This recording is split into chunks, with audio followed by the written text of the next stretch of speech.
এই যে দালালরা বলছে তোমরা বিএনপি করো, তোমাদের ঢুকতে দেওয়া হবে না, এবং আমার নামে অনেক কেস হয়েছে। আমি এমনও দিন গেছে আমি ঢুকতে পারিনি। আজকে একটি কথা বলি, আজকে আমাদের এই দেশ নতুন করে স্বাধীন হয়েছে, তার জন্য আমরা কৃতজ্ঞতা জানাই এবং শ্রদ্ধা জানাই ওই শহীদ ছাত্রদের, যারা আজকে অক্লান্ত পরিশ্রম করে এই দেশ আবার স্বাধীন করেছে। আজকে এই এফডিসিতে অনেকেই ছিল, আমাকে, আমার নেতা শানু সাহেবকে, আলম সাহেবকে, রানা ভাইকে, এই হোসেন আনোয়ার সাহেবকে এমনও কথা বলছে, এই যে দালালরা বলছে তোমরা বিএনপি করো, তোমাদের ঢুকতে দেওয়া হবে না, এবং আমার নামে অনেক কেস হয়েছে। আমি এমনও দিন গেছে আমি ঢুকতে পারিনি। কেন ঢুকতে পারিনি? কিছু দালাল ছিল, এই দালালগুলা আমাদেরকে সবসময় কষ্ট দিয়েছে। আমাদের সামনে বলেছে কি, চিহ্নিত এক দালাল আমার বলেছে আমার ছেলেকে দিয়ে আমি শহীদ জিয়া রহমানের মাজারে মোতায় পেশাব করে আসলাম, কিন্তু ওই দালালদেরকে অন্তত পক্ষে আমরা ইন্ডাস্ট্রিতে ঢুকতে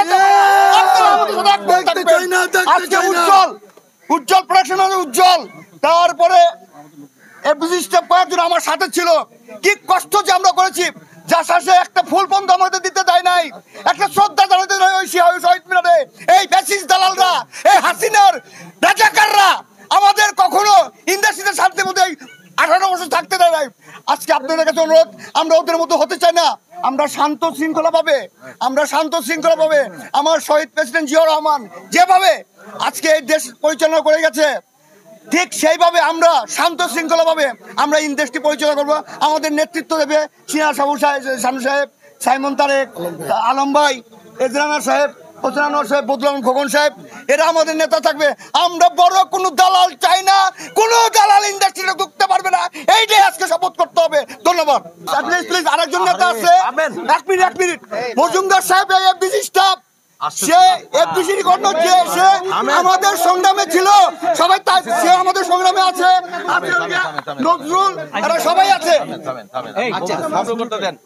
বিসমিল্লাহির রহমানির রহিম। প্রথম আমি যারা শহীদ হয়েছেন চলমান আন্দোলনে তাদের আত্মার প্রতি শোক প্রকাশ করছি এবং তাদের সম্মানও জানাচ্ছি, এবং যারা নাকি বিভিন্নভাবে এই আন্দোলনে সমর্থন জুগিয়েছেন তাদের প্রতি আমরা সশ্রদ্ধ সালাম।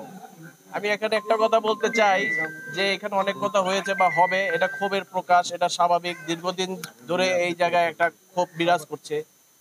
এখানে চলমান আন্দোলনে আমরা দেখেছি যে 2 দিন আগেও এখানে এফডিসিতে দাঁড়ানো হয়েছে, যারা নাকি সরকারকে সমর্থন করুক, সেটা আমাদের আপত্তি নাই, কিন্তু আমাদের আপত্তি চলমান যে সংকট, চলমান যে আন্দোলন, সেই আন্দোলনটা ছিল একটা আমাদের দৃশ্যমান যৌক্তিক আন্দোলন। কিন্তু সেই আন্দোলনে আমরা দেখলামটা কি, সেই আন্দোলনকে তারা সমর্থন করে প্রকারান্তরে রক্তের হোলি খেলায় তারা মেতে উঠল, এবং দুঃখজনক ভাবে সেই আন্দোলনে যোগ দিলেন আমাদের খসরুল আলম খসরু, আমাদের এসিয়া কলিগ, আমাদের অঞ্জনা, আমাদের অরুণা বিশ্বাস, আমাদের ওই সুজাতা গুলজার ভাইয়ের মতন মানুষগুলো, যাদের কাছ থেকে আমরা নিরপেক্ষতা প্রকাশ আশা করছিলাম।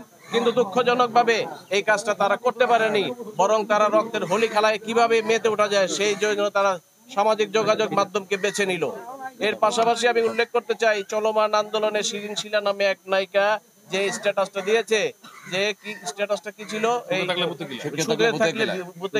দুঃখজনক। আমি শিল্পী সমিতির কাছে আহ্বান জানাবো যে এই সকল শিল্পীদের লিস্ট করে তাদেরকে আর শিল্পী এই সদস্যপদ রাখার কোনো যৌক্তিকতা নেই, কারণ তারা চলমান আন্দোলনকে উপলব্ধি করতে ব্যর্থ হয়েছে। তাদের এই ব্যর্থতার দায় তাদেরকেই নিতে হবে, তবে কোনো সহিংস উপায় না, সেটা অবশ্যই আলোচনার মাধ্যমেই হবে, কোনো এই জাতীয় কোনোই নাই। আমরা খেয়াল করেছি চলমান আন্দোলনে শুধু এরাই আক্রান্ত হয়নি, আক্রান্ত হয়েছে আমাদের সাংবাদিকরাও।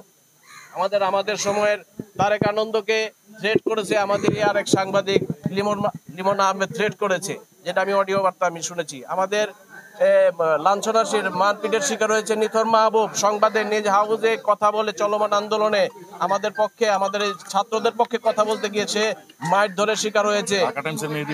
ঢাকা টাইমসের মেয়ে দিয়ে 6 জন সাংবাদিক আমাদের মারা গেছে। কিন্তু আমাদের দুষ্ট চক্রটা বলতেছে এটা সহিংসতায় মারা গেছে, কিন্তু আমরা বলতে চাই তারা সহিংসতায় মারা যায় নাই, তারা সরাসরি পুলিশের গুলিতে মারা গেছে। যারা পুলিশ সরকারকে সমর্থন দিয়ে আজকের এই সংঘাত পরিস্থিতিকে আরো ভয়াবহ করে তুলেছে।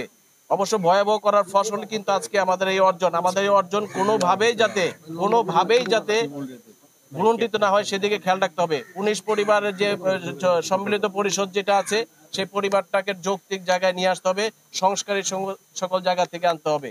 সকলকে ধন্যবাদ।